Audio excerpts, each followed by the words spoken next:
I need to tell you about something that's going to affect millions of travelers in 2026, and most people have absolutely no idea it's coming. We're not talking about minor tweaks to airline policies or slightly longer security queues.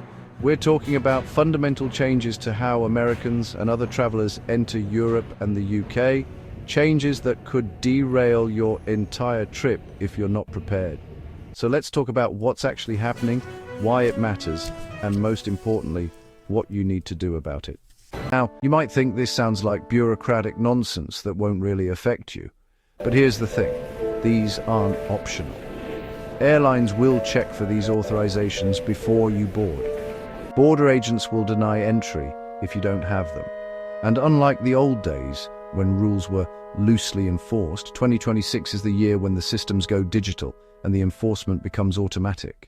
Let's start with ETIAS, which stands for European Travel Information and Authorization System. If you're an American citizen traveling to most European Union countries or Schengen area destinations, you'll need to apply for this before you fly. Now, about 95% of ETIAS applications receive instant approval.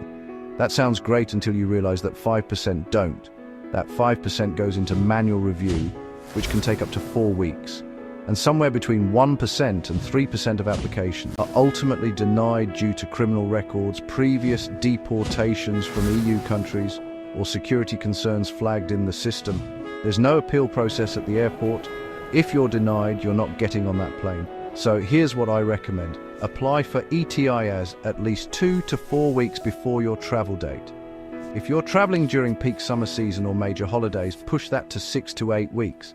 Yes, most people will get approved instantly, but if you're in that 5% that gets flagged for manual review, you'll be grateful you didn't book a non-refundable hotel in Paris 3 days before your application was even submitted. And look, none of these changes are designed to stop you from traveling. They're about security, tracking, and managing immigration in a digital age.